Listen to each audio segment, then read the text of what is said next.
Hailing from the Jersey Shore and raised as athletes, the Airey Bros have always shared a passion for physical culture, athletic performance, and human optimization, always striving to be the strongest versions of themselves, mentally, physically, spiritually, and emotionally. Along the way, they've met some pretty amazing humans and have had some pretty epic adventures. The intention of Airey Bros Radio is to showcase these amazing people and the impact that they've had on them, and to share tips, tricks, and hacks so that you can win each day, every day.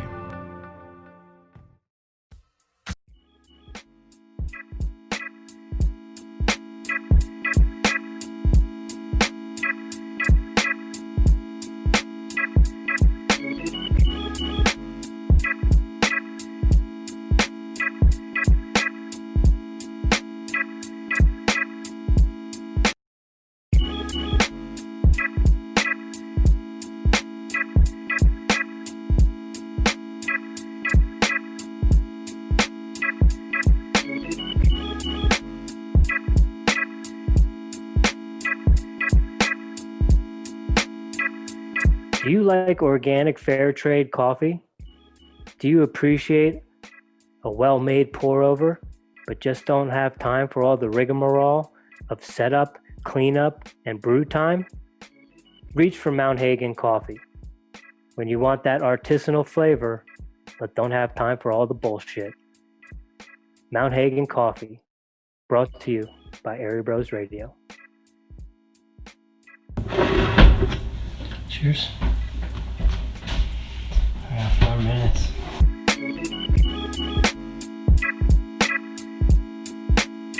I have talks about portals and other dimensions like once a day. Like, why would you affect anyone else with anything but positivity when you're living together and stuck together? The obstacle is the way. Because if you have an emotional response to something, you're going to make mistakes. And again, I can never recommend anyone taking psychedelics. I'm not a drug dealer. I'm not going to give you anything. But if people are going to do this in mass, 40% increase every year. Again, I know the numbers. UFC does not test for psilocybin. That's because they can't. But besides the fact, there is no test that USADA has for it. And they're not going to make one. I mean, men want to be you. Women want to sleep with you just because you're this person. I can't sit back and know that I have a tool to fix this, and I know that I have a platform to talk about it. Oh, dude, I don't have it in me to just not do what I'm doing. It's a big deal. People don't listen to the individuals who have the highest form of education. The doctors, the scientists, these philosophers, these modern day philosophers. We barely listen to them, and they all talk about psychedelics. All of them, like all the smartest ones. So we don't listen to those people. No, they're stupid. They don't know what they're talking about. But you'll listen to me, a dude with a blue check mark. Okay, like, come on. You know how stupid that sounds? The party's over. The party ended a long time ago, Peter Pan. It's time to grow up. Hey guys, this is Ian McCall, Uncle Creepy, and you are listening to Airey Brothers Radio.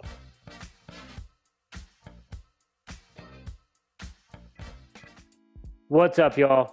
This is Airey Bros Radio, and this is episode 60 with Ian, Uncle Creepy McCall. You ready, Prince? You kidding me, Richie Rich? We had Uncle Creepy on the line. You better believe I am stoked to put this out there and give this to everyone who listens to Airey Bros Radio.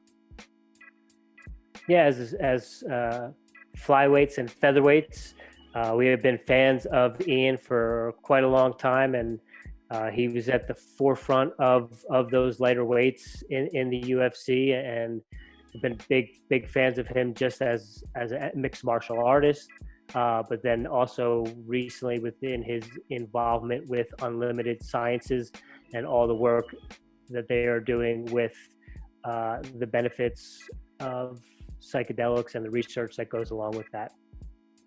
Yeah, one day I was cruising along social media and, hey, let's check in on Uncle Creepy and see Uncle Creepy has the Mccall Method, and he's helping high performers and athletes with microdosing and reintegration. And we all know that's something the Airey Bros dabble in, and it's a passion of ours. So when we see that and the fact that we've been big fans, got to reach out to him, got to get him on the line and talk about the Mccall Method and how he's helping all these athletes, and, you know, dive in a little MMA as well. Yeah, and I think the biggest thing I can't emphasize this enough, and I feel like we emphasize it every time, but with all these individuals that we've had coming in from the psychedelic community and their work with psychedelics and their research with psychedelics, the number one common theme that is always revisited is reintegration and how to handle and use the information that you get to help you on the back end to continue the work and improve and be 1% better every single day.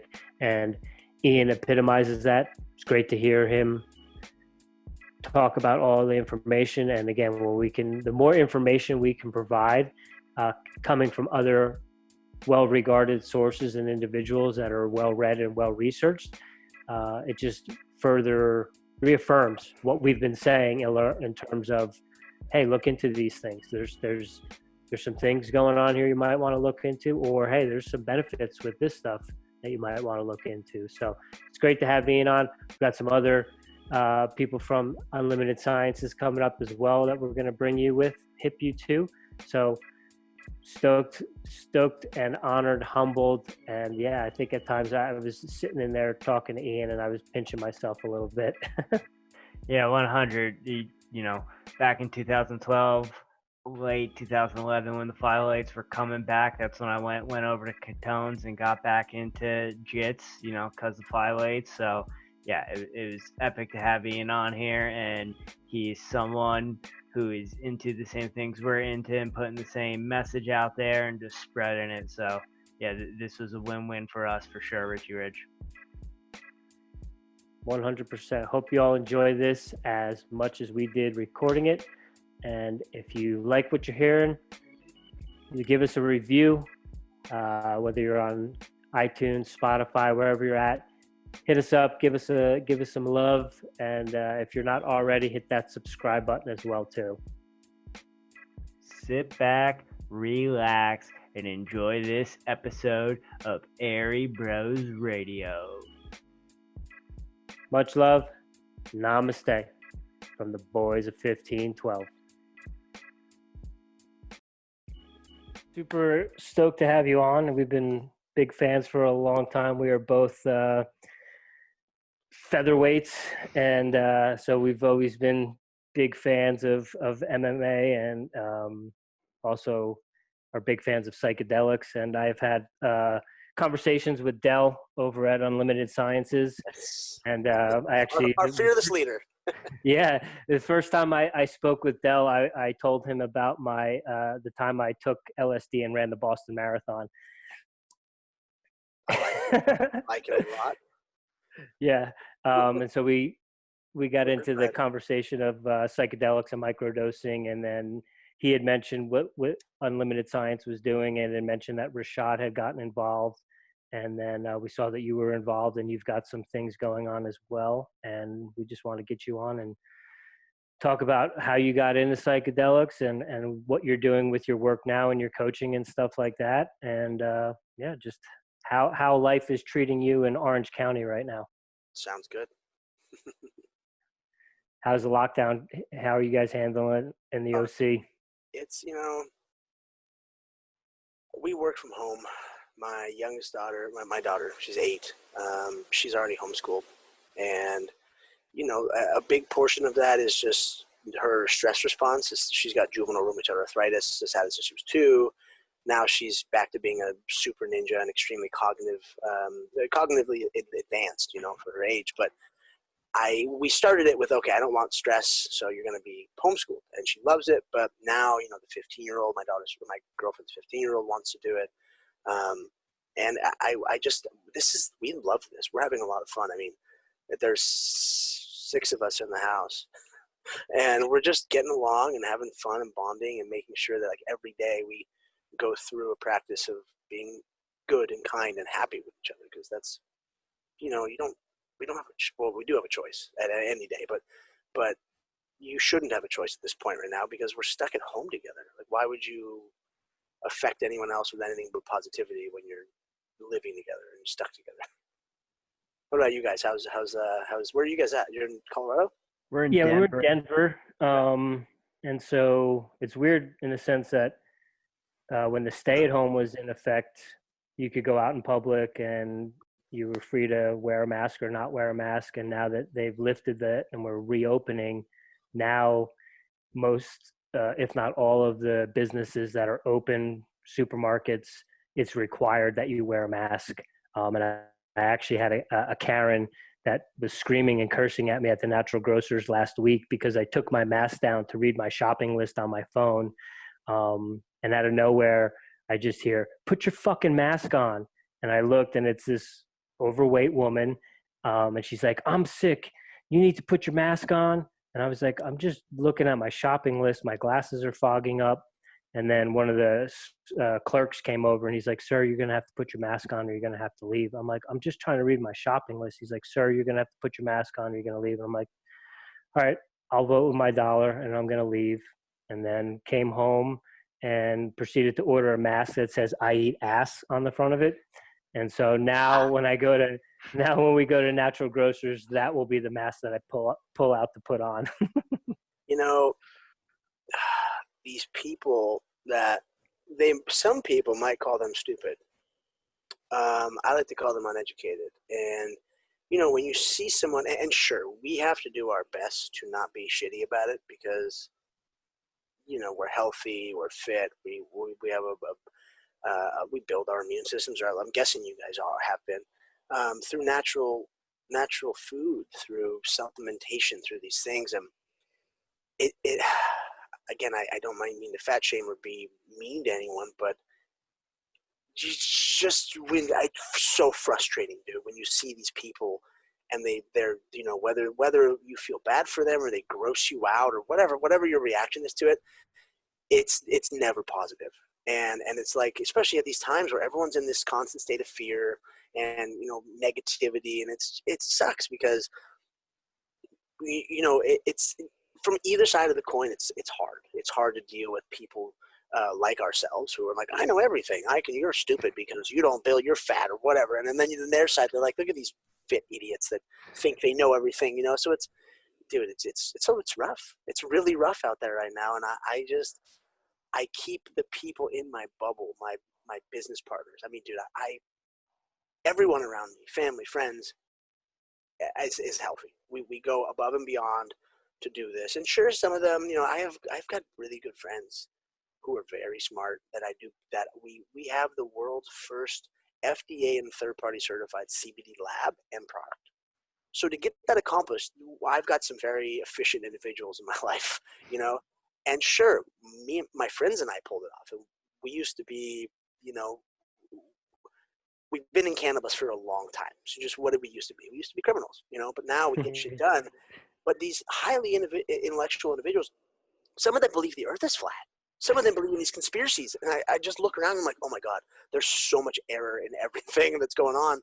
But that's because of just how the world is. I mean, people want to ask, "Oh, is this coming? Do you think this is a conspiracy, or if it's man-made or what?" I go, I don't really care. I don't give a shit at this point. Like, I know what I have to fight. I know how to build our immune systems through diet and exercise and what have you. So, we'll deal with that later. Of course, I don't trust the government or whatever, but that's besides the point. That'll come eventually. Let's focus on the task at hand. The obstacle is the way. That's a good book if you guys want to read it. The obstacle is the way. It's not good. It's not bad. It's just what it is. We have to learn from this. And if we fix ourselves and strengthen our bodies, then we'll be able to deal with whatever drama comes up later much better, much easier, Yeah, I'm in the same mindset as you. Is I have everything I need right now, and I can only control what's in front of me right now. So yeah, there might be some millionaires that are plotting and scheming to give us vaccines, but that's not here right now. So me worrying about that is just going to drive me crazy. Oh, dude, I see these people that, like, again, I have a lot of people in my life for business because I don't know how to talk money very well. I don't know how to talk solar very well. I don't know how to talk science. Well, I guess science I'm good at, but I have people in my life where I'm like, "Oh, I need business. Frank, come here. Oh, I need science. I bring in, my girlfriend who's a fucking scientist for 25 years, a UCLA professor." I have these individuals in my life that I'm coordinating, whether it's I've got 2 apps, one developed, one coming out, monthly subscription boxes, and we're trying to buy a biodiverse farm, and then, you know, like all plant medicine shirts. I'm taking a 3-year course to be a certified healer or shaman or whatever. I'm not trying to be a shaman. It's for personal growth, but just to go through all this stuff, I'm like, dude, there's so much going on. I have to have a network of people I trust and I deal with. But even in that, man, is it's a lot of people involved. And to get everyone's outtake, whether they're, you know, a younger individual who sees like, oh, they've got children trapped underneath New York and they're sucking out their pineal glands, and this Bill Gates, and what, I'm like, dude, whether it's that or something as easy as trying to teach someone about, you know, polysaccharides and beta glucans in the myco diet and how it's affecting your immune system and cell walls, and how cannabis has been shown, THC and CBD have been shown in studies to combat the virus through protein synthesis and strengthening. Like, there's just so much going on that I have a hard time compartmentalizing all of it, because I don't know, I'm kind of stupid. I'm just trying hard. Well, I think it goes back to what you were saying too, in terms of the best way to go about this is through love and positivity. And in the meantime, maybe try to educate, you know, and not be combative or get emotional or aggressive. Just like, it's not a conspiracy if there's proof, and you can read these things and find out. And if you still choose to think that way, that's fine. We can still be friends. We can still be family. But being combative is just not the way to go about anything. Like, it's all, and that's one of the big things that we've come through with psychedelics and plant medicines, is that it's all love. And like, you know, the last ayahuasca ceremony I did, the shaman was like, why are you here? And, you know, what are your intentions? And my response was, I'm just here for the love. And that was also probably one of the most profound ayahuasca ceremonies that I've had in the 11 that I've done. So yeah, the big thing that I preach, whether it's in relationship stuff or if it's in parenting or I mean, even in performance, you know, it doesn't matter. It's the fear response.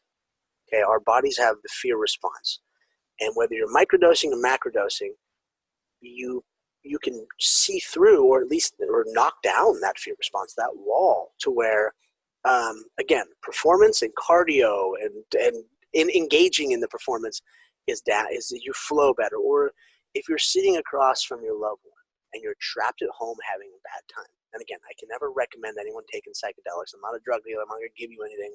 But if people are going to do this in mass, 40% increase every year. Again, I know the numbers.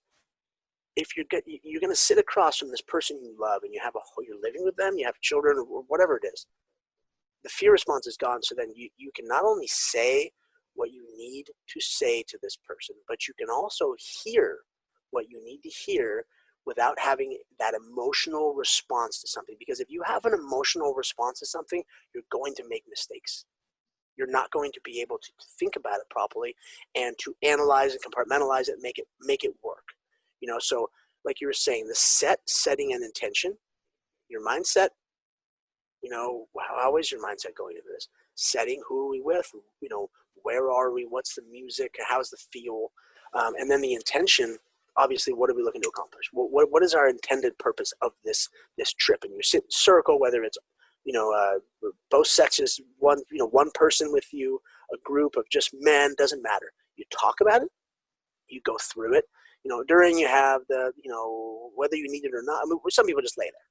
But if you need the breath work, the meditation, the yoga, a massage, or, you know, you're freaking out, you need someone to hold you down, I got you. It's insane safety, you know. But it's going through these things and having those intentions and mindset. You go through it. And then after, you have integration. And integration is the most important part to any psychedelic journey. Not the medicine, not the music, not here, not the intention before, because you might lose the intention. You might lose the mindset. You might lose all of it. You might have a full psychosomatic experience or somasomatic experience where your body locks up. And again, I'm holding you. I'm walking you through this. I'm helping you. But after is turning those things into daily ritual, daily practice, you know, the mindfulness, and taking that euphoric honeymoon state that you get from psychedelics, whether it's Aya or, you know, Iboga or Psilocybin, LSD, you know, you use those things you learned in your daily life, and that's how they stick, you know. And sure, you can go into Coachella or wherever you want, party, doesn't matter, have zero setting intention and still have a life-changing experience where all this stuff comes up. Then if you can do the integration after, you can have the same sort of result, but through harm prevention and safety. You can also have a crazy bad time. In that bad time, yes, you can learn the same stuff, but it's just dealing with that not just negating the probability of the bad time. That's what we're just trying to get rid of. And if you do go in with those with a purpose behind it, you're going to get more done. I mean, that's with anything, working out or food or what have you. It's just doing the work that's involved and having access to people like myself or my team of people I work with, or really anyone in this space. I mean, sure, there are a lot of people out there in this space. I mean, I was just with a group of people in Vegas, helping them through, and I just came up on some people that were having a bad acid trip, and of course, friends. And I'm like, oh shit, okay, I gotta take these people out and make sure they're all right, and take them to my room and stuff, and we did. But someone who's done ayahuasca 5 times and never even heard, and this, we're talking in Hollywood, in Topanga Canyon, with all the rich woo-woo, people, then she never even heard the word integration. And I sit back and it drives me crazy because I hear these stories of, number one, there's a lot of shady people involved in this business, and there is, and all the the moonlight lovers and energy workers are like, no man. I'm like, no, I'm here to protect you. Okay, I'm whether you like my outlook and the words I use or not, I didn't sign up to be this guy. Okay, this I'm going to close my eyes before I talk. And the person, yes, I'm trying my ass off to be the guy that can not offend you when I talk because you're so sensitive. And I want to be that person, but I'm not right now. But still, there has to be motherfuckers like me who are going to get the bad out because they're afraid of me and they know that I'm not going to hurt anybody or anything stupid. You know what I'm saying? These people have to be protected because they're not going to protect themselves. That's why the government and stuff can just step on them and be like, do whatever they want. So it comes down to this weird dance that I'm trying to figure out of how to not only kind of weed out the people that are going to have bad intentions or just aren't even on par. Okay, if you're not at, because the level of care right now is about here, that I see a lot in this whole industry, and everyone as a whole needs to step up their game. Because if I travel somewhere as a spoiled, athlete, I grew up in Orange County. I've been spoiled my whole life. I grew up on the beach. I've always had money and nice shit. But I'm just saying that if I am going to give a service, or if I'm going to, let's say I'm going to fly somewhere, I'm going to fly either first class or private. Okay, I land, a driver picks me up, takes me to the Ritz-Carlton. That's the sort of service I want. Okay, do I always get it? Of course not. It's fine. But if I'm going to give that service, it's going to be that sort of level, because I can't give someone a service that isn't just the top of the line, that where we have the education as far as neo-shamanism. Again, 3-year course to do this, not because I want to be a shaman, because I want to understand it all. I'm obsessed with this activism and political stuff. Working with Decriminalize, I have a job with them. You have performance. Yeah, there we go. Decrim. I am the only guy on this planet to ever go to a major sporting organization, the UFC specifically, who does this. They say, yeah, I love it. Bring it up. Bring it in. Come here, big guy. Please share this information with you. And because Jeff Nowitzki is like a mentor to me through me being the first person to bring CBD to the UFC and having my products and whatever, they're into it. I have the highest level of performance because I work with Unlimited Sciences, and they have ties to Johns Hopkins and FDA approval. It's just back to my obsession with my education. I've read 5 articles today, whether it's about psychedelics in the Bible, or it's ketamine and the different types of ketamine, whether it's S-ketamine or R-ketamine and the different processes behind those, or there's just so much involved that I obsess over. So I touch on every single part of it, just so I can make sure that this community that I'm trying to help facilitate is key, is on point, because I can't have anyone get hurt in this. I see people, just not getting the full benefit out of this, and I need to make sure they do. you know, because I struggled with it. I struggle with it every day. I mean, I did this on my own, you know, I really did. And I was able to pull it off, but I know that, again, people aren't like me. I'm different. I'm weak in many regards, of course, but I'm very strong in certain regards, very obsessed and compulsive, and I go for stuff, you know, but certain people just don't have it in them. And I want to make sure that they don't have to go through it. You know, it's that simple. I appreciate your outlook on that. My first psychedelic experience, and I had never done anything besides smoke marijuana, was iboga, and Wow. there was definitely Oh, I haven't even done it yet. I'm scared. I'm honestly afraid of iboga. You should be 100%. It was definitely a profound experience, but there was definitely some fuckery involved with the shaman, and then no integration on the background. So to hear you speak on wanting to protect people and protect them from the fuckery, the black magic, and help with the reintegration or the integration, that's key, because like you said, you could have these profound experiences, but if you don't work on it on the back end, that's just going to fade away. And you had said, working with the UFC and trying to get some of this their way. When you were fighting, were you using any kind of microdosing protocol or anything, or did this all come on the back end of that? Yeah, I mean, I retired 2 years ago. I just had my 2-year anniversary of retirement. I wish, I just had this conversation with an ex-famous boxer, multiple-time world champion, who is looking into the space of the healing. And they, asking me these questions. Well, you're not afraid that people are going to look at your career and say this and that? I'm like, number one, I don't care. My career was fucked up. Yeah, sure. I beat the best guy in the world, and I was at that elite status. But I also fell from that. That's a far drop, dude, in just the most dramatic fashion. But I adamantly say I wish I could have microdosed when I wish I would have done more work with psychedelics when I was fighting, because it would have, if I could be this person, a better version of myself then to fight, I would have accomplished more. I would have got more done. I would have done the healing, but it is what it is. And I proudly say I wish I could have, but I didn't, and when you have someone like Jeff Novitzky, who is educated in this because of me, because I make sure he's educated, because he has to be, where they say, the UFC does not test for psilocybin. That's because they can't. But besides the fact, there is no test that USADA has for it, and they're not going to make one because they don't have plans. They know the protectant value of it. They know the performance benefit of it. You can not only just healing the trauma and addiction.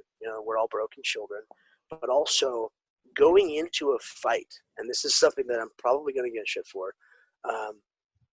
But we're climbing into a cage in our underwear in front of millions of people to fuck someone else up for blood money. Okay? Think about a couple hundred years ago. We were killing each other with sticks and stones in our bare hands. So this is we're giving and receiving PTSD while we're in there.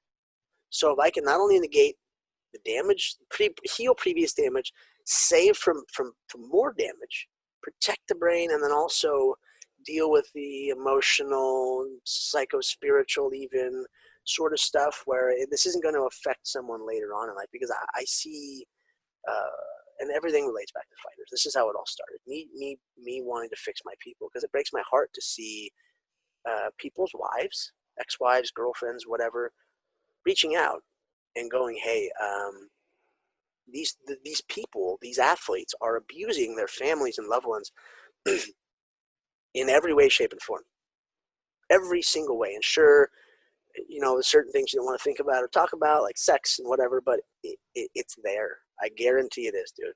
And I've heard about some of it, and I have to stop it. If I have a tool to help fix this person, in return fix the people they love, okay, then why am I not? Why? I mean, that's why I'm doing this. But why would I not do it? Why would I not preach about it? Because they're broken. And it's not just fighters. You've got NFL guys in mass, these veterans. We have people, whether they're athletes or veterans, that while they do their sport, okay, they are celebrated. We were celebrated. I mean, you're a fighter. You're you're a military person. People praise you. Little kids look up to you. I mean, men want to be you. Women want to sleep with you just because you're this person. Okay, that's a big deal. I know that sounds maybe a little vain or stupid, but it's true. And then once you're done, who are you? You don't know who you are, number one. And no one else seems to really give a shit. And then I mean, dude, I think it's every 22 minutes a vet kills themselves. Yeah. You know, and I again, I can't sit back and know that I have a tool to fix this, and I know that I have a platform to talk about it. Oh, dude, I don't have it in me to just not do what I'm doing, you know. And again, I know I can rub people the wrong way and be offensive and whatever, but it's okay. I'm sorry. I'm not sorry. I'm working on it. Hold me accountable, okay? Tell me what I'm doing wrong, please. I'm not gonna get mad. I've actually absorbed that information and I work on changing. But just knowing that there's these capabilities out there, and I have access to people like Dell at Unlimited Sciences. You know, I wake up every morning next to an actual UCLA professor, and I just go, I have a lot of questions. I have a lot. Number one, what's my homework for the day?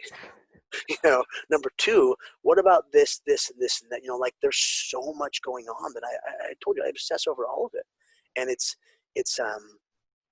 this path that I see that I take my platform very, very serious to educate, because it's a big deal. People don't listen to the individuals who have the highest form of education, the doctors, the scientists, these philosophers, these modern day philosophers. We barely listen to them. And they all talk about psychedelics, all of them, like all the smartest ones.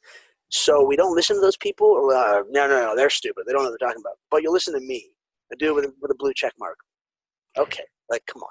You know how stupid that sounds? That's ridiculous. But in return, that means there's a purpose now. Now that I'm out of fighting and I still have a following or whatever, I have a mission in life, and I mean, you can see I take it extremely serious, but I also have a lot of fun with it. So that's a beautiful thing when you can you wrap your head around what your purpose is, and you know, because that's when I first went to Peru, that was one of my intentions, was like, what is my purpose? What is the purpose of all this? Was there a particular event or substance that kind of set you on this path, or this kind of been building towards the end of your career? A lot of people don't know this, and I've been open about it because I'm open about everything, because my story needs to be told. My story is a story that will help young athletes, it doesn't have to be fighters, not make the mistakes I did.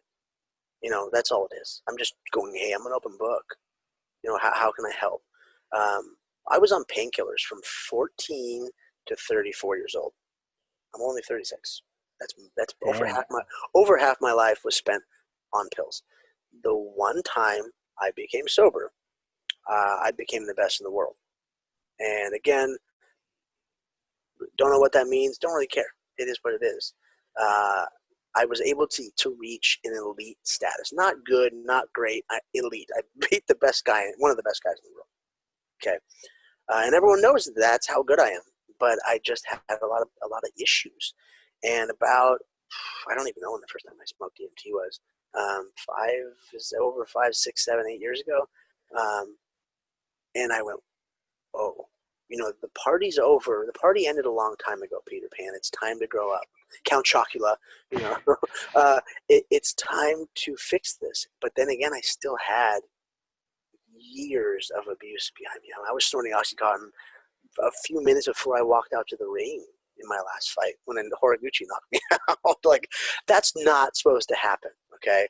And again, no excuses, it's my own fault, but when you have to snort Oxycontin every 4 hours, just so you can not have a bad day, that sucks, you know? And so the DMT really opened my eyes. I'd already done, you know, I'd done a bunch of stuff before that. I've been smoking weed since I was 8 years old, which again, not a good thing, all bad. But doing psychedelics since 13, 14, around there. And so that DMT set it in stone where I was like, okay, this has to stop. But again, I was in a bad relationship with someone who was also addicted, and just this cycle. So I finally, me getting knocked out, TKO'd, didn't get knocked unconscious. Gotta put that caveat in there. They stood me up and I was like, I'm fine, get off me. and I was cross-eyed and Bambi-legged and just went, I'm not okay. And I went in the back and I said, this is over, gentlemen. I looked at my coaches. I said, we're good. They were like, all for it. And I that set my intention right there to just go, dude, I can't. I went home. I was already microdosing. So that was a big part of it. It kind of set my brain better. Through that, that epigenetic neurogenesis is the buzzword, the healing of the brain. Well, then I went home and I took a bunch of peptides. I said, fuck it, I'm never going to fight again. I'm going to cheat. I'm going to cheat life.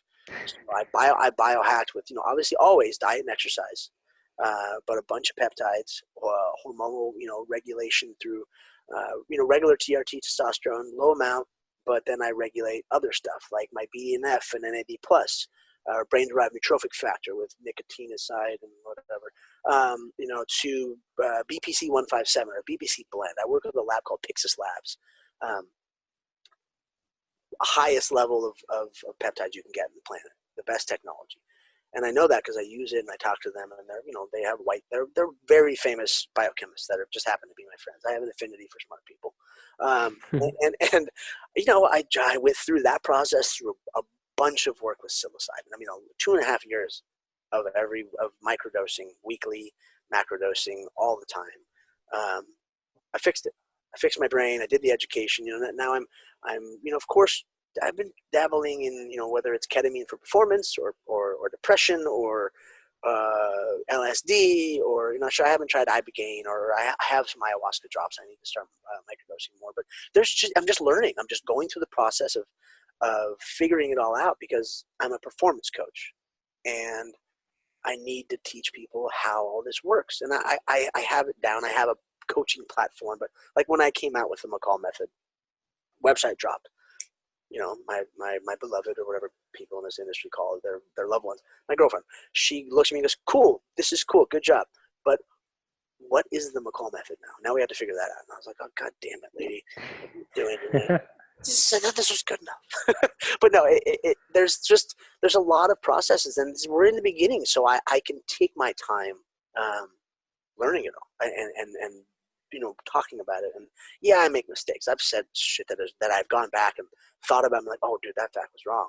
Or there's stuff. I'm just learning. I'm figuring it out. So if I say anything wrong, sorry, I'm not sorry, but I'll the next time if you point it out, I'll get it right. So what is the Mccall Method? Or are you still trying to figure that out? No, I've got to figure it out. It again is just the way that I fix my kid. Diet and exercise.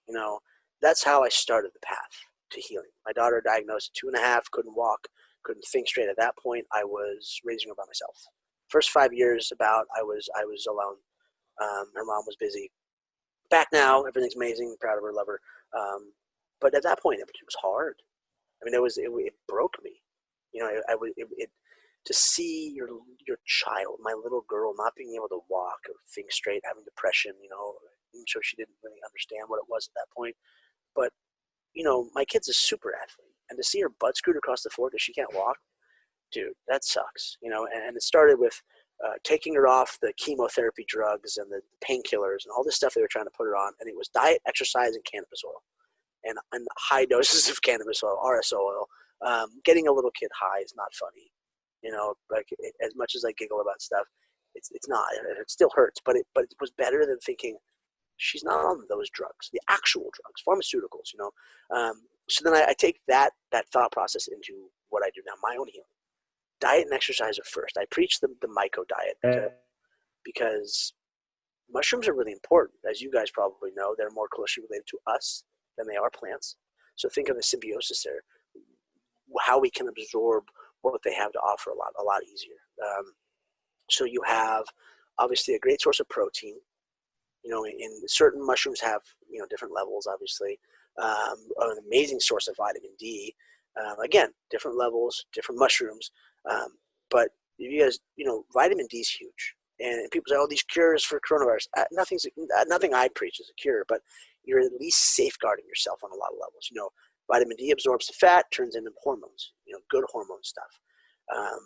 Then you have, things like zinc, vitamin C, whatever it is. Those are all great for you. But within mushrooms, you have something called polysaccharides and beta glucans. Those are the antiviral properties. You have antiviral, antifungal, antibacterial properties. And you know how that scary little coronavirus has those little arms on it? Well, that's how it connects to you. It's an information cell. It's all it is. It's not alive. It's trying to just inject its bad information into your cells, so then your cells have, get bad information. And they cell replicate, and they do, all that bad stuff. But when you understand that those polysaccharides and beta glucans are strengthening your cell wall, so those little arms cannot bond. Even cannabis, like I said, that study, I can't think of the proteins right now, but CBD and THC have been shown to help negate certain proteins being built in your system that they help coronavirus bond. One of them, helps with bond. The other one apparently is like a fucking chainsaw. It just turns coronavirus into this killing machine. Just screwing up all your cells. But just simple things like that. You teach the actual chemistry behind and the purpose of food. Whether it's starches and carbohydrates to fats and to proteins. How are you going to use this in your bodies? Sure, I'm not a nutritionist. I'm not a doctor. I'm not a scientist. But I just know a lot of shit. And I can turn to those people if I need information, because I don't know everything. So then you have diet and exercise, obviously, depending on your athletic capabilities, who you are, what sport you do. Then you get into workouts. I can help you with that stuff. Obviously, if I'm not hands-on with someone, it's harder.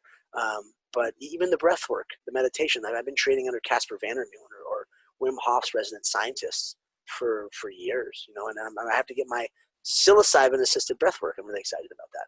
Psilocybin-assisted breathwork class we're doing in Holland eventually this year, hopefully, or yoga. I mean, I work with all kinds of incredible yogis. People that train under Yogi Bhajan or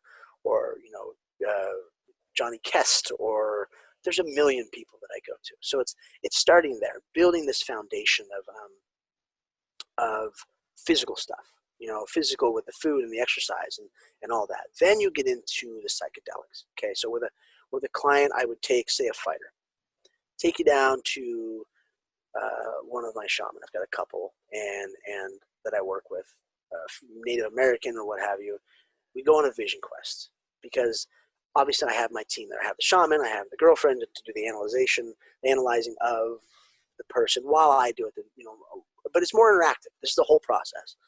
We go through a vision quest and we figure out those issues, the trauma, the addiction, and when we can deal with that stuff, because trauma stores itself in the tissue, and it will manifest itself as octagon jitters or your performance anxiety. What happened to you as a child, it will manifest as those things. So then you think you're weak or you're a boomer pussy because I got octagon jitters. No, you're not. You climb into a cage every single day and you fight. You're here for a reason. You're a world-class fighter, an athlete, or performer, or whatever. You're here for a reason. I don't need to talk about technique. I mean, I'd love to as far as fighting goes. But again, let's just talk about the mindset, the intention, the visualization, the walk from the cage to when you're about to, when you're staging, your music comes on, that whole feeling to the entrance to the cage. So what happens in the cage to just all that sort of mindset stuff, and then teaching them the breath work in the cage, how they're going to do it, how they're going to keep their bodies functioning properly. Okay. Then once you deal with the addiction and the trauma and all that stuff, make them a genuinely better person. Give them the tools to teach themselves how to become that better version of themselves, the better person. Then you can get into the performance side of it. You can understand that flow state is a very broad term. You have, when you take that right dose. Okay, so microdoses from 0.05 to 0.25. Athletes like to kind of be fucked up. They like to be a little high when they perform. That's just how it is. You're preaching to the choir, and you guys get it. Especially fighters for some reason. And not all of them. I'm just being general here. They like to kind of have that a little more than sub-perceptual, because when we call those active doses. Yes, exactly. And of course, I'm a guy that'll take a dose or two, or a gram or two, and I'll go to hot yoga class. I'm performing better than ever. But there's that dance of walking on the fence of too little, too much. And if you fall off while you're on TV, dude, that's gonna suck. It's gonna suck really bad. So you got to keep them, you got to know the dosing for this person specifically, because we all interact differently with everything.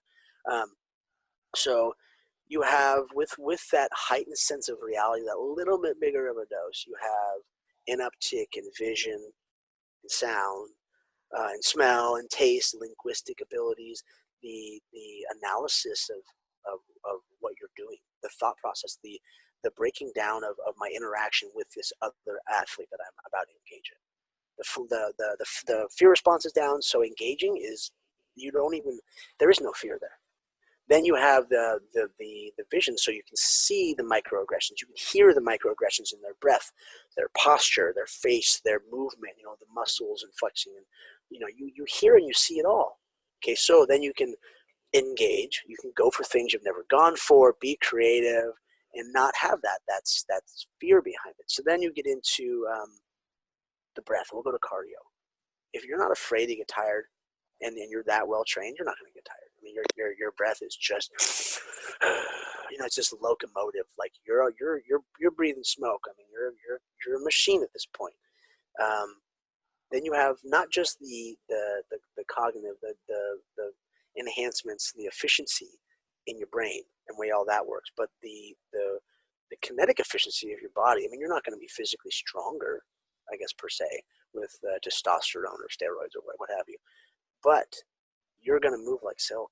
The kinetic efficiency is incredible, and when you can have the confidence in that, and that your body works, again, it leads into everything else as far as movement and the getting stuff done physically. Then your mobility's up, so you have, again, the fear response being down. You're not afraid to go deeper into certain things. Your muscles aren't at a breaking point. I need to figure out the wording behind it. But you have mobility, so you have strength under flexibility. So you're not going to break when you're in these crazy deep sort of postures, or your joints are manipulated in certain ways, and you're not thinking about it. So when you sit there and you see someone who's getting choked and they go, huh, and they're thinking about the tap the whole time. Why are you not fighting the submission, you dummy? Are you really you're about to go to sleep? Go to sleep, or fight till you go to sleep. Go out on your shield. I hate to cause more brain damage, but I understand that this is how you perform at the highest levels. You have to risk your life to do it, and you have to risk your joints. You have to risk everything, the oxygen to your brain, but you're going to do it anyway. So I want to make sure these athletes understand the capabilities of not just the medicine or what I'm giving, what they're taking, but the capability in themselves, because a real microdose is going to be a blend. The way again, not a drug dealer. I don't help people make these. I just tell them what to do.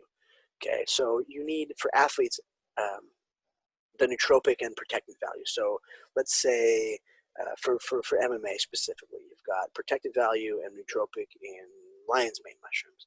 You have vasodilation in cordyceps mushrooms, energy sources of adenosine triphosphate or ATP. You have put in something like black pepper for absorption. Okay, so that's going to make everything absorb a couple thousand times greater. Then you have full spectrum turmeric. Okay, so again, a nootropic value, but also very anti-inflammatory. Very good for your body. Add in something like also a CBD, anti-inflammatory, calming effect, a little nootropic-ish value. Then you're just you're perfectly in a flow state that's going to protect your body, protect your brain, and you're going to be able to get this stuff done. It's just walking through the breakdown with these people. Because again, I did it on my own. If I can do this, anyone can. You don't need my help. And a lot of people can't afford to pay me what I charge. It's not cheap, and it's a business, man. I'm sorry. I help whoever I can, but got to pay the bills. And we're building community. I've got a Facebook page. We're South Orange County Psychedelic Integration Circle. It's private. Just try and add, and you can join. So it's because I put so much information there about integration, about the science, about psychospiritual and what have you. It's all there. Just because I want people to know that, like, look, this is how I did it. I mean, even my new podcast we're coming out with, It's called the Intellectual Giants, and it's just how I learned all this stuff, who I have around me to educate me. You know, whether it's my buddy that called me one day and said, "Look, you're retiring. Okay, this is what's going to happen. You're going to end up being this guy in the end." Like, he called all of it. Or it's a doctor friend of mine who did train with Yogi Bhajan and you know, did this and that, or you know, plant medicine church people, or science people, or other athletes, or motivational speakers. They're all going to be on the show, just helping me teach everyone. Like, look, this is how I did it. This is my education. So if you have a listen, you can know everything I do and more. It's not hard. Yeah, and I think that going back to that integration, having the skill set and using the integration, that's also setting you up for future where you can go into the cage in that same situation. And because you've done the work on the back end, you may be able to go in and tap into that stuff without the use of a microdose or an active dose and still perform at that level. So it's learning how, using the tools that you receive when you're working with those, and then going out again at another time later and tapping into that and using those things and having the calm breath and all those things without the psychedelics. Yeah, and this is daily ritual. I mean, I always say, well, I do this every day, and I don't do it every day, but I'll pretend I do. You know, wake up, breath work, and meditation. That's the first thing you should get. That's what I like to get done first. You know, and then it's about efficiency. It's about, you know, making these things daily practice, because if you're not doing it as much as you can, it's not going to stick. You know, and again, I say I do everything daily. It's just because it sounds nice. I also say I'm the world's first psychedelic integration coach for sports. Do I know that I am? I have no idea, but I'm the first one that talks about it. So I'll just take that claim. But you know, to be able to teach these young athletes, these young fighters, just people in general, these basic tools to just make themselves better. That's all it is. It's a you know, it's just a bunch of information that I have that, and again, there's life experience. You know, you see a lot of people in psychedelics also that have zero life experience, and I just have to bite my tongue. I'm like, okay, like, at least you're trying. You know, but it's so crazy, because I deal with all these, and thank God they're cool about it. Because I just constantly, things will just come out of my face, and I'm like, oh, sorry, did I hurt your feelings? I'm fucking sorry, I didn't mean to. Because people, they're just sensitive individuals, and they're in psychedelics specifically because they've been through some stuff, some really heavy stuff, and then they come out of it, and they're even more sensitive. And the thing I like to tell people is, okay, these individuals in psychedelics are very like, yeah, man, this is for everybody. We must change the world. And then once you start talking about it, they go, no, this is mine. I go, come on, don't do that. Stop it. You stop it right now. Like, you're not doing what you just said. You know, it's this weird dance that I have to do with these sort of people that, again, I love them. I love the whole thing. I'm nothing but happy. But it's just like psychedelic discrimination, where I go, guys, back to that man that wanted to go in the bathroom with my little girl. Again, sorry, not a man. A woman that looks like a man. That's fuck that one up. Sorry. Again, I screw up all the time, so I don't mean to be offensive. But you know that. Where's that going? Discrimination. We have to be totally cool and not discriminate against anybody anymore. No one, which is great.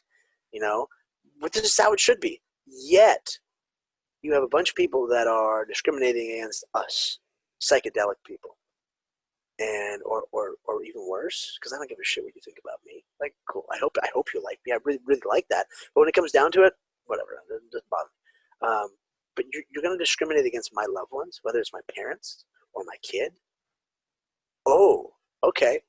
All right. Well, so I put it on the table and go, guys, look, I'm not mad. I'm not upset. We need to talk about this, though, because look what you're doing.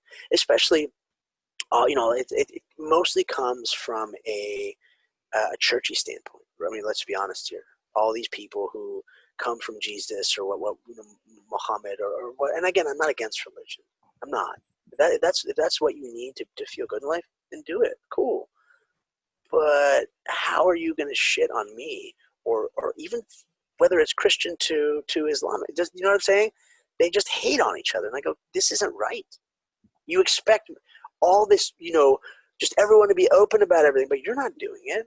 You're hating on me or my kid, for that matter, being a bad influence because of the science and healing that I post about. Like, you're being a dick, straight up. Like, you suck right now, so let's talk about it. I'm not trying to be mean, but I'm going to point it out and use words like you're being an asshole so you pay attention to me.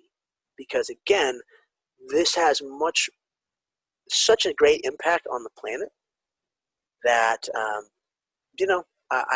I have to do it this way.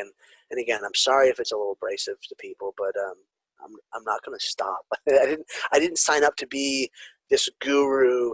Woe is me. Like, okay, everyone, let's listen. Let's take in the energy for a second before we talk about this. I'm like, okay, you can do that. I'm going to get shit done. You know what I mean? Like, that's just not how I work. And to know that finally people realize that I'm just here to help. It's all come together. I'm really happy to have the people in my life, because it's after my best friend died in my arms, mind you. I don't know if you guys remember that, but Shane Del Rosario died in my arms. That was the man who was helping me raise my kid. That was my best friend. I lost everybody. The people I grew up with, the people that Shane and I grew up with, called me a murderer. And I wasn't even with him. I didn't even find him in the morning. My other friend did, but we just say I did because he doesn't need to deal with it.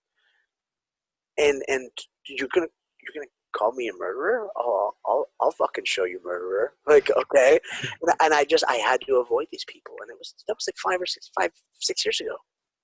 And finally I've come back around. And I have a new group of people that appreciate what I do.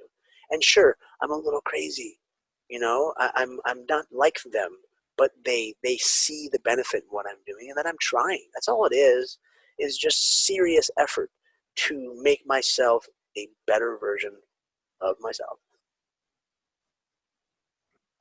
Yeah, we love that. That's what we're all about over here, is leveling up and making the world a better place. And one of the things we've discovered since we've been here in Denver, we've had some different people in the psychedelic world that we've had on, and Joey Gallagher, who's the head of Psychedelic Club nationwide. Yeah, his find the others, and so that's what we're trying to do. Is we're not trying to turn you onto this or change your mind about whatever, but we're just looking for the other people like yourself or Rashad or Del, because we're all over the place, and we just got to connect and put the word out about the positive benefits that you can get from this, dealing with traumas, dealing with sports performance. It runs the gamut of benefits that come from working with psychedelics or plant medicines and stuff like that. So going back into your daily rituals, that's one of the things, one of our generic questions that we ask everyone is like daily practices, daily rituals that you do. And the same thing. It's easier for me to say I meditate and do breath work every day, but since I had a 97-day streak of meditation, I've slipped a couple times since then. But do you have any other daily practices other than the breath work and the meditation that you do on a fairly regular, if not day-to-day basis? So we'll just say the perfect day, for instance. It's waking up, and again, the professor is up before me by an hour or two. It's just how it works. I need to sleep longer than she does. But it's breathwork, meditation. Go downstairs, look over, the calendar, because everything's written down. There's a calendar, and then there's post-it notes for calls, interviews, emails, text messages, workouts, sex, whatever it is. Everything at least has a space, because we're also, we're both gnarly sex addicts. So we just, we're like accountability partners here. We can keep each other accountable. So we're not being crazy or anything. But and then it's for me, it's right away. There's work to be done, whether it's education or my work. But education's a big part of it, man. I like I said, I read 1 to 6 articles a day, we'll say. The book, I make time to journal every day when it's proper, and so read and write. So the education, and then the just you putting things on paper. It's a really big deal to do that and go back over and read it later. But as far as working out, again, the diet, the Myco diet, we put mushrooms in breakfast, lunch, and dinner if we can. Even if you're heating up a frozen pizza, we've had 6 people here.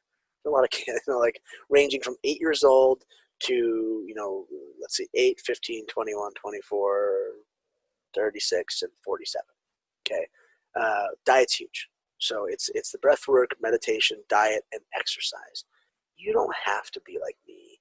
And I've got 2 barrels, 2 50-gallon barrels in the back that are full of water.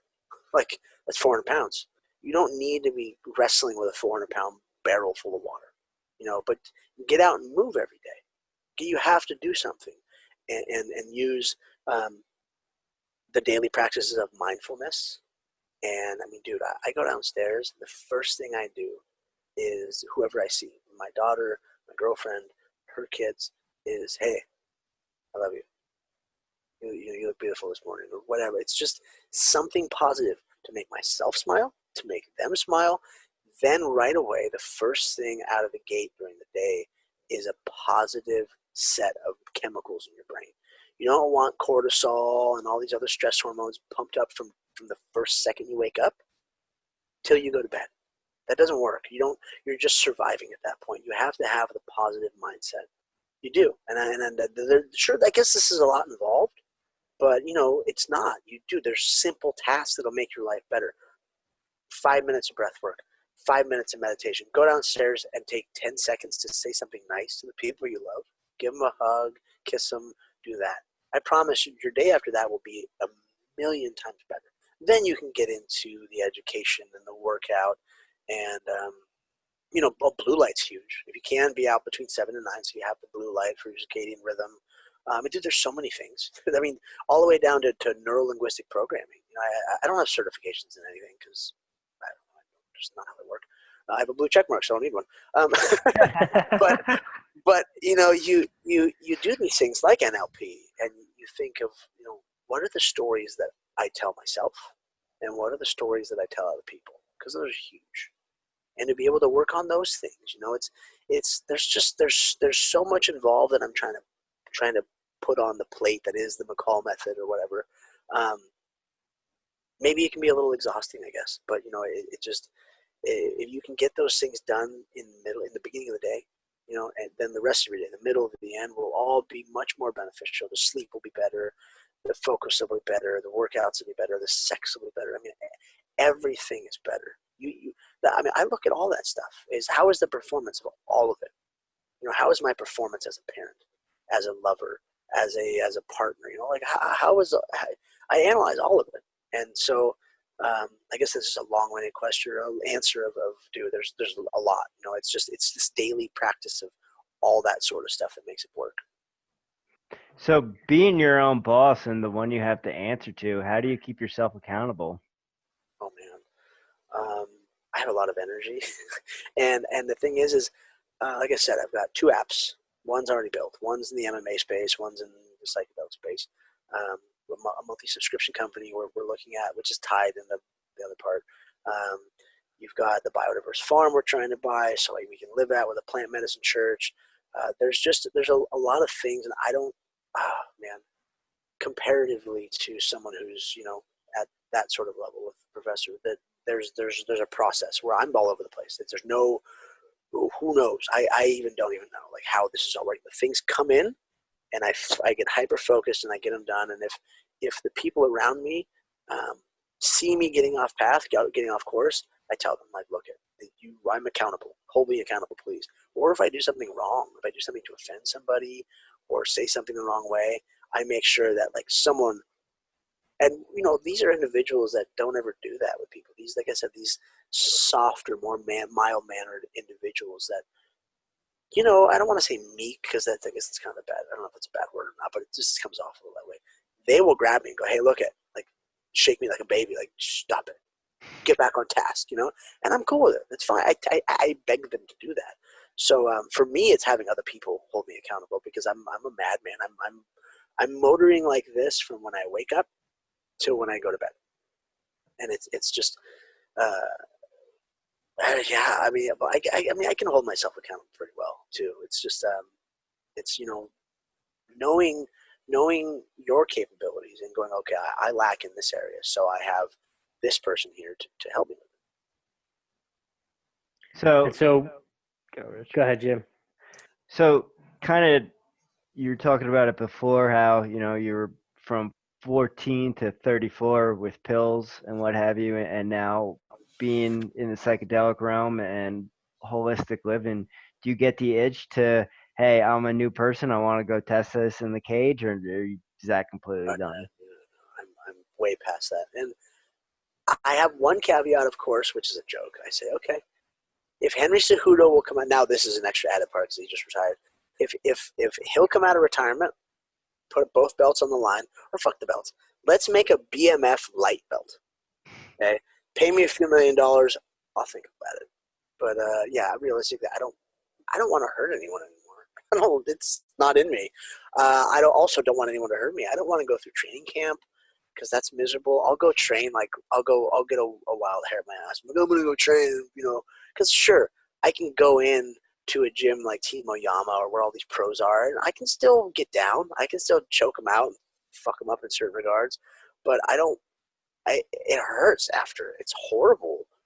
Like I just go, no, I'm good. I'm gonna go lift weights for vanity and just look nice, do a little jiu-jitsu here and there, hit the bag, and you know, just talk about how cool I am or used to be. You know, like I got offered a fight in bare knuckle boxing, Oh, and really? I was like, no, fuck you, out, you, never. Oh, big money, bro, big money, and of course at first I'm like, nope, don't even want to hear about it. Hour later, I'm like, how much is big money? Dude, my star has fallen so far. I am not cool anymore. $30,000. That's it. And I was like, what? What makes you think I want to fight someone with no gloves on for 30 grand? I can go to Japan. I could call Ryzen and I'm sure they would give me six figures, at least 100 grand. You know, like what makes you think, oh, bro, you make a big name for yourself in this, you can be pay-per-view next round? I was like, do you know who I am? Do you know how I work? Like, this is my old agency calling me. So it's like, you guys know how, you know who I am at my core. Like, that's gross. Don't ever call me with that again unless you're going to offer me $1 million, because it's just, and I don't, again, even if it was $1 million, I wouldn't do it because my daughter would go, no, I'm not letting you. At first, I think she wanted to see it, but then she realized that I don't, you know, Daddy doesn't want to hurt anymore. And she's even said this in the car. She goes, you know, Dad, I'm really proud of you. For what? What did I do? Please tell me, my love. She goes, just how much you've changed. She's like, you're a very different person, and I'm just really proud of you, how you build this community, you have these friends and these people that look up to you and you care for them. I was like, oh my God, I love you. I did a good job. I did a really good job with this person, and it just makes me proud to know that, like, look, I can't go back there, nor do I want to, but I just can't. Like, I don't even know what would have to happen in my life that would be horrible to bring me back there, because it would probably just be like I don't know, be all bad. Nothing good could push me in that direction. So with Henry, do you think his retirement is purely based on the financials with what's going on in the UFC, or do you think he's really just ready to hang it up and move on with his life? I could be wrong. And sure, I'm sure a big part of it is because he has a new chick, a new wife. He get married, right? And he wants to have babies. I mean, you know, he's a human. You know, he wants to have a family and life, because the guy's been competing his whole life. He was in the Olympic, but he won a gold medal when he was 19. I mean, he's been doing this a long time. And honestly, as much as we might not like him, I think he's a total douchebag. But that's besides the point. So am I. Like, I'm sure plenty of people think I'm. He's an incredible athlete. And I mean, he's one of the best ever as far as fighting goes, as far as combat sports go. So I think that he's reached the point, having 2 belts, having an Olympic medal, where it's not worth it unless he's getting paid a lot of money. And I'm sure he's made a couple $1 million in that last fight. Maybe, now that I think about it. And that's not enough, dude. That's not. I mean, even these lighter weight fighters that make like what 12 and 12 or whatever the baseline is now, 20, even if it's 20 and 20, whatever it is, it sucks, dude. It's gross. And that's the one issue that I have with the UFC is you guys need to pay more money. They can put a 0 on the back of everyone's paychecks and still not. And granted, I'm just making shit up. I would like someone to run these numbers. I'm pretty sure they wouldn't even be at 50% of their revenue every year, because that's what the NFL and the MLB and all major sports give, like 45 to 55%, I think it is, of their revenue to their athletes, which is fair because it's billions of dollars. And again, if we're going to put these athletes on a pedestal and praise them as gods, these people, then why are you're going to pay baseball or football or these other sports that to me aren't half as hard? I have friends that play them, and I know they're not half as hard. Okay, yes, you have to be very skilled to be a pro golfer. You do. I know that because I've golfed a bunch. Or to play football or baseball, whatever. But dude, they don't deserve more money than we do. No, we should all be on the same sort of playing field. That's just how it works. We're risking our lives. So, but that's just how I think about it. I saw a post that you posted recently when John Jones got in his last bit of trouble, and it's something I've been saying to Richie for years, and all the pro wrestlers that have issues, and someone get these guys some iboga or ayahuasca. So I saw that. I was just happy that you put that out there and have a big enough following. Maybe someone brings John in your direction. I know some of his coaches, of course. I know everybody in MMA. It's a small community.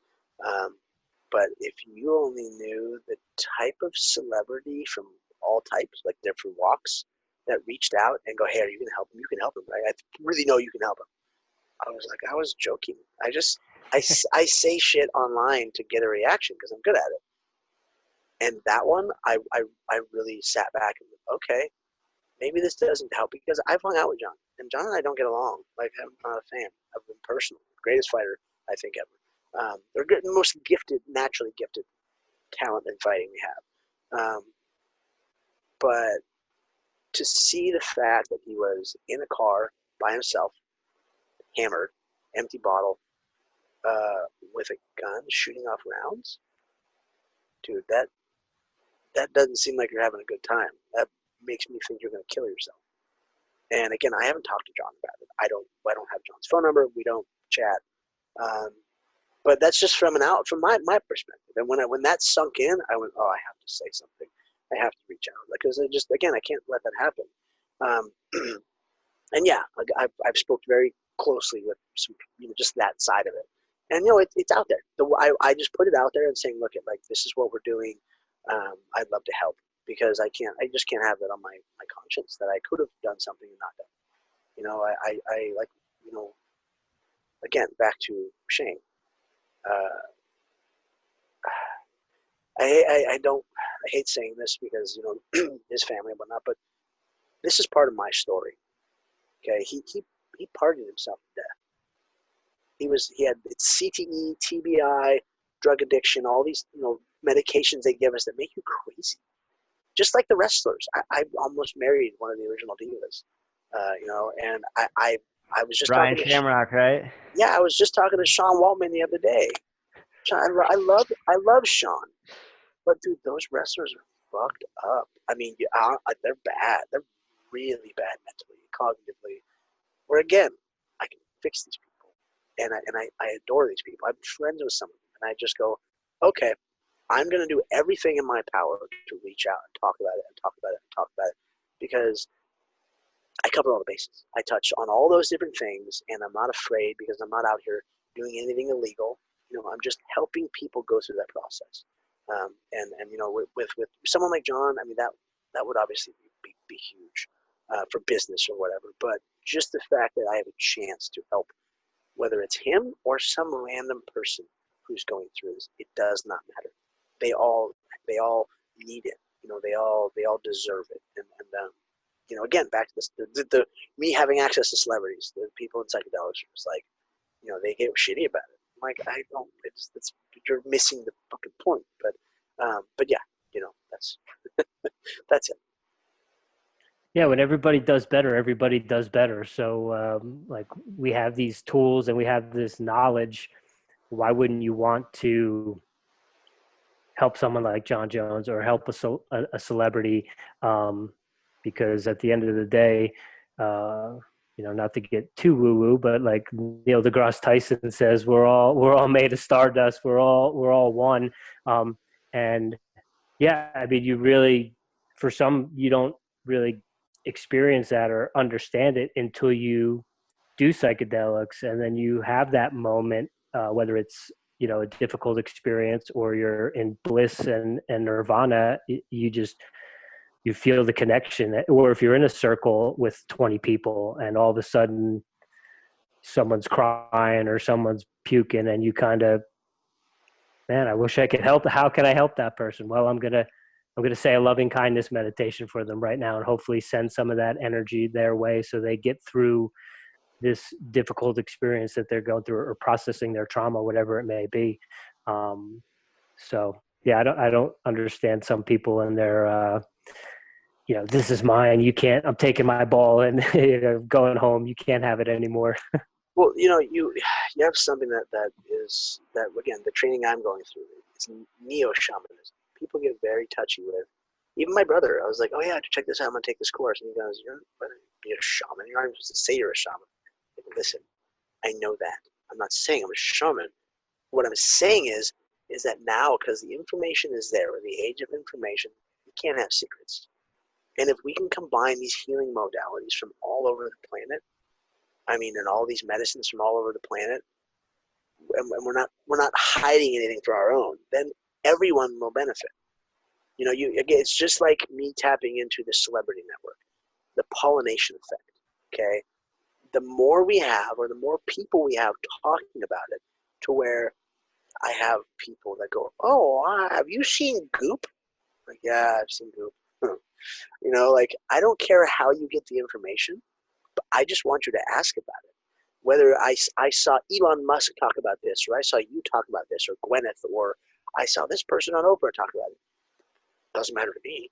You're learning about it through that pollination effect. That's why I want to get so many athletes to do it, because we are the healthiest individuals around. And to be able to look at that and go, I want to aspire to that. What did he do or she do to get there? Then the information will stick better in a society as far as that goes, you know, because the dinosaurs are all dying off. The old people that, you know, were lied to for generations, whether it was food, science, religion, all that stuff. Those generations were lied to, straight up, and somehow they ran the world very, in a wrong, and they screwed up. They did. They blew it. Like, look at our, sure, industrial, you know, we've done a lot of good, but also tons of bad. And all it took was for the corona to hit, and for us to spend a week inside, and then you see pollution and all this crazy stuff. And it's like, come on, guys, how do we not?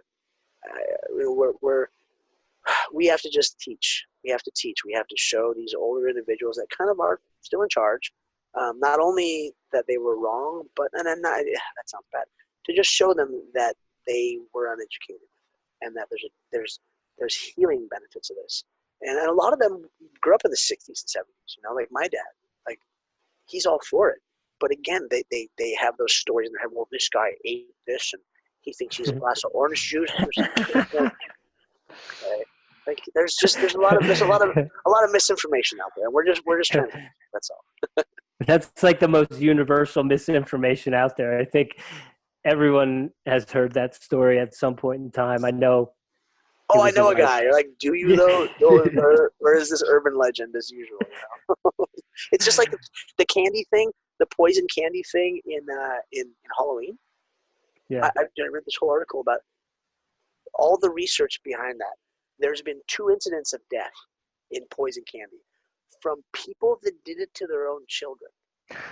Okay, so dude, like that, and that's what you grew up thinking is there's bad people out there putting razor blades in apples.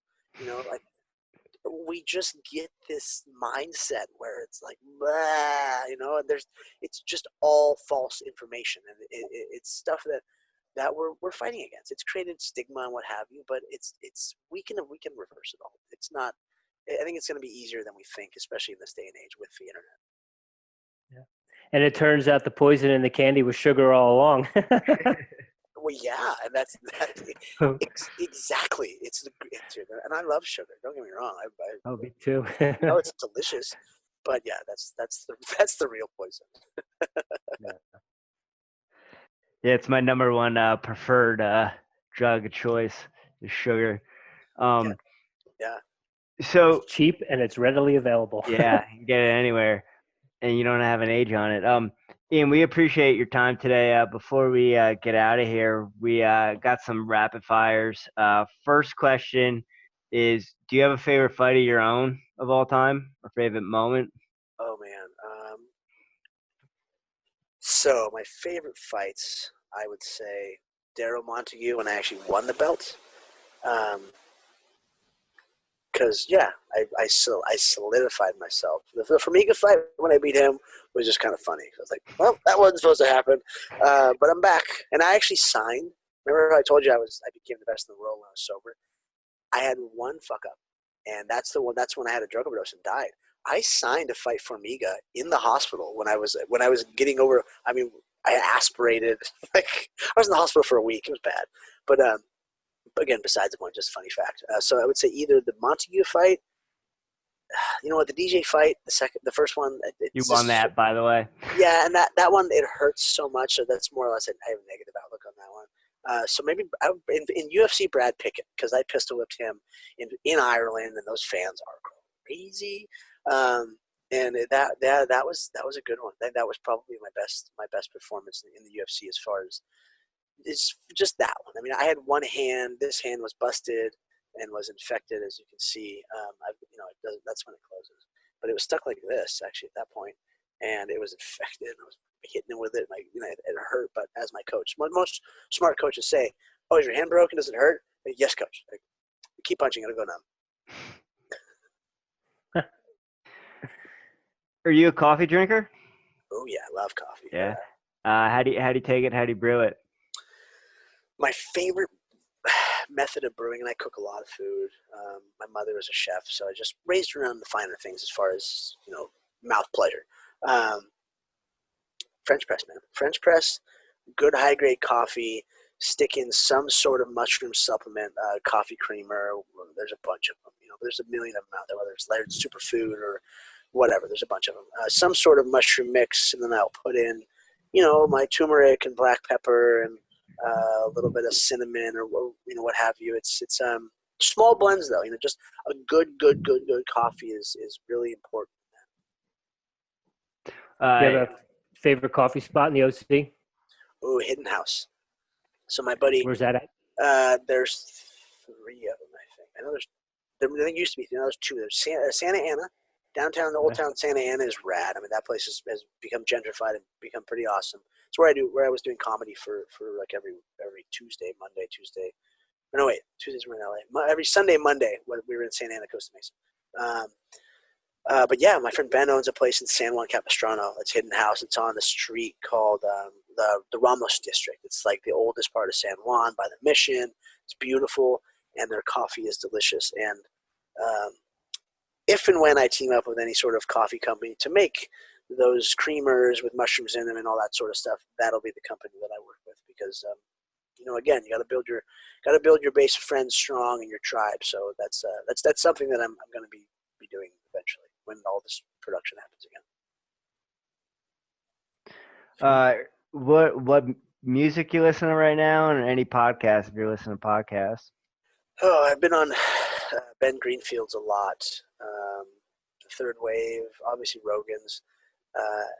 Joe's the guy that talked. Brandon and Schaub are the ones that talked me into starting my own podcast. So I that's those.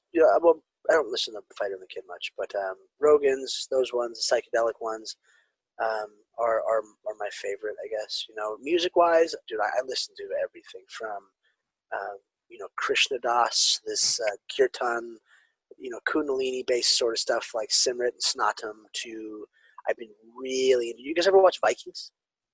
No. I've seen it. Okay, so I was raised as a Mexican my whole life. I'm not Mexican. My mom's Spanish Basque and Native American, Spanish French and Native, and then my dad's a surfer waterman from, you know, grew up in California. So we're always in Mexico. Thought I was Mexican. I'm a Viking. I'm a Viking and a Spaniard mainly.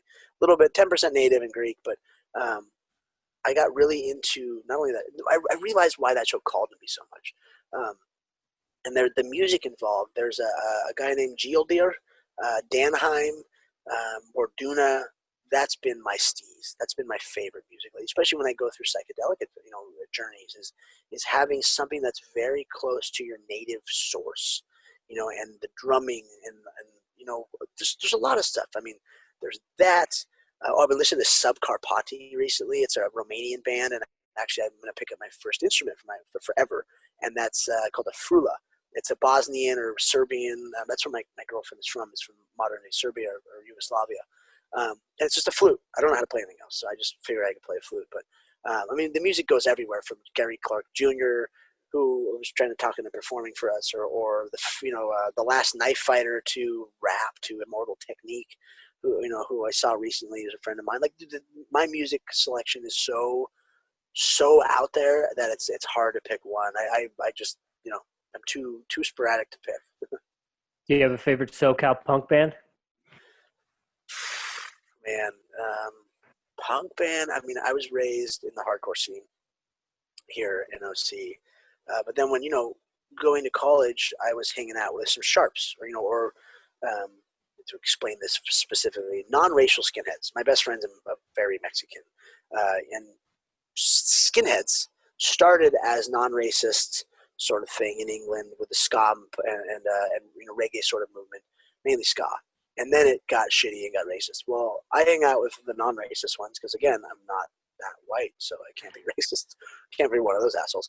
But I got very into punk rock and that sort of realm there. But man, SoCal, who was I with? I was with Los Nauticas. They were performed at Elixir. We have an event center where we just made with a stage and everything. So they're a young band I was with yesterday, so I'll give them a Young Nautical or Los Nauticas. I don't know, that's a local band. I mean, I barely listen to hardcore and punk anymore. So if it's old school, Orange County, I'd say throw it out. Yeah. All right. You mentioned the, you know, healthy, taking care of your immune system with nutrition and exercise and diet. Do you subscribe to any specific kind of nutritional intake, be it vegan, keto, plant-based, any of that, or is it just good, clean nutrients? Yes. Bring it all. So with the micro diet, you know, look at that entire table full of nuts and fruits and vegetables and meat. If you choose to take something off about it, don't shit on everyone else before eating those things that are still there. You know, whether it's meat or veggies or what have you, just add in something good to the table of the conversation. But add in mycology.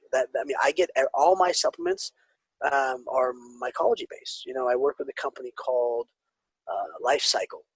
They spell cycle Cykel, Danish way. Their extraction method is alcohol and water, two-way system. They've got, you know, the entourage effect of all those things that are in there that most of them we don't even know yet. The science isn't there. I mean, I have a friend named Melissa Dawn who is breaking down. She's the head research scientist at Field Trip Labs. They're the first psilocybin research lab in the world in Jamaica and Toronto. So knowing that, like, dude, there's so many things in mycology that can help you. So again, the vitamin D, if you're going to take something outside of that, would be zinc, vitamin C. It's just getting good sources of whatever supplements make you feel better. We're all different. You got to get good fats like fish oils, or you know, stuff like that. It's kind of trying to touch on all of it. You know, do the research, read the links that I post. You know, look at certain things and just figure out. You know, if you want to go deep, look at your blood type, look at your genetics, your epigenetics, like all this different stuff. Go get 23andMe and figure stuff out, because there's a lot of variables here that are really important, and you have to know that you have to get these vitamins in daily, these supplements in daily, because most of the time our food just isn't up to par. It's not. Even if you have good organic food, you're probably not getting the right stuff in your system, because that's just how we've molested food. Yeah. Amen to that. Yeah. I got one last one for you, and then Jimmy, you can take it over. Do you have a favorite conspiracy theory? Dude, I got in an argument with two of my business partners, and they're really smart individuals. They brought up something about Corona, and I was like, I cannot take you serious. Like, what, bro? What the fuck? And it's like, you think the earth is flat? Like, I can't.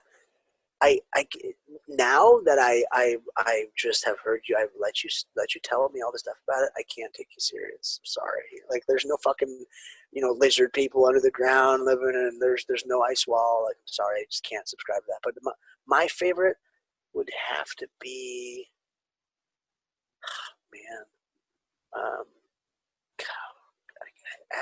I mean, maybe aliens, that the U.S. is like hiding shit, because that's what they do to us.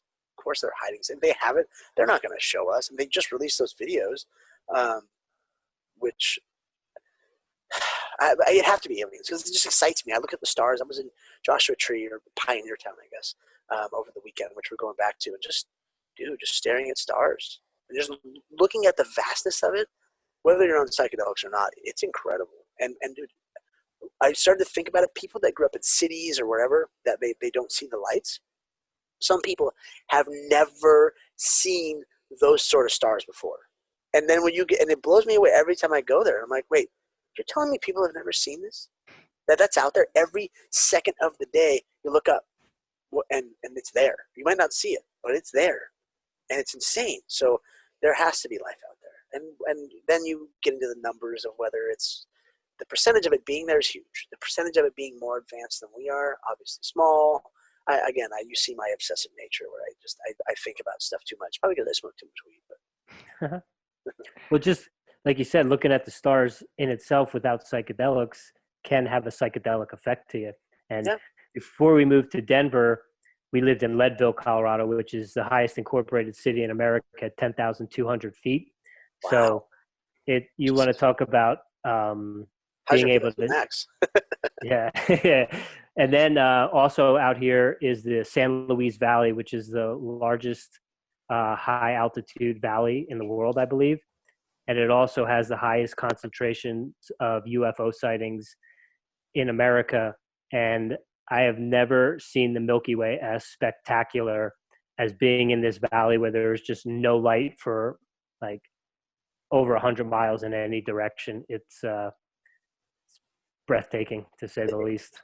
It is, that's a big reason why I need to get back out to Hawaii. Just go see my friends, see all the family, but like to go up to the Keck Observatory and to just see that, just to really go, whoa, because I've been all over the planet and set up, whether I'm in the Yucatan in Tulum, on top of a water tower above the jungle looking at everything, or I'm, in my backyard. It doesn't, that there's, I just have this weird obsession with looking at it. And I don't want to go to Mars or anything. I don't want to be out there, because it'd be kind of cool. But like, the wonderment of it is really, really fascinating to me. So, I have a star app. It's a neat little nerdy thing I like to look at. Ian, thank you so much for your time. It's been a pleasure. Been a fan for a while, so thanks for all you do, and keep on with your mission. Appreciate you. Thank you. And once I either get more information in my head, or I fix the things that I said wrong in here, we'll do it again. Yeah. Awesome. And let all the good people know where they can find you if they want to touch base, maybe get some coaching, or hear you saying you want to help John Jones. Where can the good folks find you? So I have themccallmethod.com, the Mccall Method on social media. And then I also have obviously Uncle Creepy MMA is my, where my big following is. And if you're on Facebook, send a request to South Orange County Psychedelic Integration Circle. I know it's wordy, but I did it on purpose because not everyone needs to see it. And yeah, you can reach out to me at any one of those spots, and we can talk and go from there. Because my time is limited at this point, but it's I can make time for anybody. I work from like I said, the second I wake up till whenever I go to bed. And at least on the days I don't have my daughter, because I only have her half time. So Awesome. thank You very much, Ian. It's an honor and a pleasure. Keep doing the good work and fighting the good fight for us. Doing the Lord's work. Have a great night. Have a good night. Bye.